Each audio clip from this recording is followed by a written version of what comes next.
continuation from last month's webinar of the magic number part one. And what really led to this is I've asked repeatedly, oftentimes at a party, what is the magic number that you need to retire? It's a fuzzy number. As we discussed last time, we talked about it. This is a very difficult mathematical question. And I really don't believe that it can actually be solved by strict math. I would actually call it more like probabilities and an ongoing reanalysis as we go through life. And so let's just talk about the takeaways that I gave last week, which is, first off, there is no magic number, okay? And the reality of the situation is when you retire, you're going to have a certain amount of assets, IRAs, 401ks, equity in your home. You're going to have a certain amount of liabilities. You may still have a mortgage. You may have car loans. You may have some other debt that needs to be tended to. And then you're going to have cash flow that's coming in. That can be Social Security, it can be pensions, it can be royalties if you happen to own oil and gas or a commercial real estate building that is rented. But you're going to have cash flow, and you're going to have to make that cash flow cover your expenses. This is, as within all things in life, you're going to have to deal with the reality of the situation. Here's the good news out of this, and this is where I'm transitioning into the second part, is the observations. And this is observations that I've had for the past 30 years as a financial advisor. First and foremost is I find that people tend to be able to deal with the reality of their retirement. They find a way to make it work. And I think a large part of that, and I think of family, I think of clients, I think of friends that have retired, and they have a lifestyle that they've had obviously all of their life, but they are used to that. And I believe that they've been accustomed to having that level of expenditures, having a level of income. And when they get there, they tend to be able to make what they have work. Okay. And I want you to find some good news in that. And I'm not saying that everybody that gets to retirement has this idealistic retirement. But what I do find is that people have it in themselves to be able to make their finances work, and always the big question, the big risk is always longevity. It's one thing to be able to make a retirement work over a 5-10 year period. But as I've given the example, I had a business partner whose mom lived to be 106 years old. It takes a lot of money to retire and live comfortably to be 106 years old. So there are things that we don't know, but what I find is people find a way to make it work. And I want you to hear the good news out of that.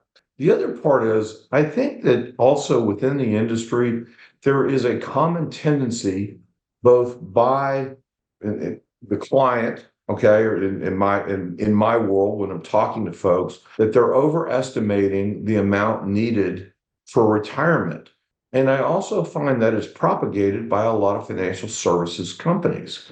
What I mean by that is I see a lot of times where people have way too much life insurance, or are really overinsured, or really overfunded into different aspects. And I think there's a tendency to want to kind of do a scare tactic of, oh my gosh, you've got to be able to save all of this amount of money because it's going to cost this massive amount of money in retirement. And I'll give an example of this. College savings is kind of a similar parallel. You see these things, and yes, there are kids that go off to Harvard and Yale and all these great schools that are phenomenally expensive. And even state schools now are phenomenally expensive.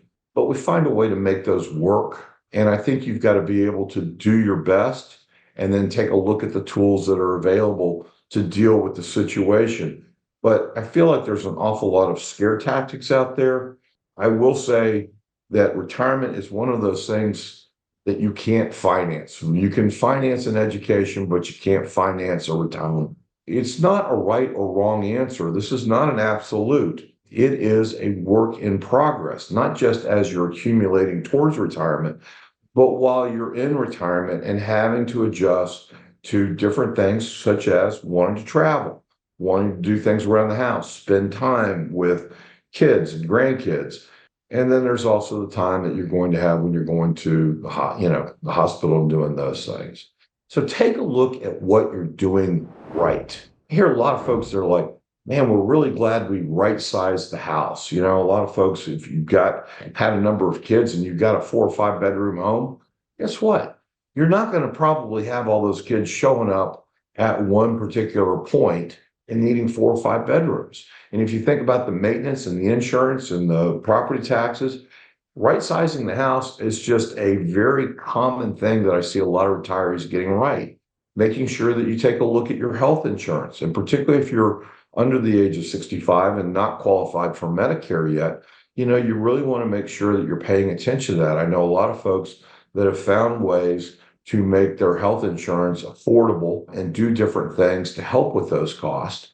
Another thing is also having travel budgets. I know a lot of folks that have said, they really wanted to do some traveling once they put the full-time job down.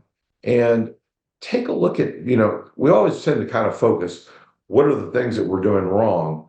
But also take a look at realizing the things that you're getting right. And I think it's very important as you go forward. Again, there is no magic number. There's going to be the reality that when you retire, what you have, and you're going to have to make it work. We're here to help with that. We're here to help with it from a financial standpoint, but obviously, I take very seriously the behavioral financial aspect of this, and it is having the mindset to be successful. And you can find ways to do that. I think we've done a really good job for a number of folks over many years. And if you have questions, we're here to provide the answers that we know. And we're also here to tell you, if we don't know the answer, we'll go figure it out.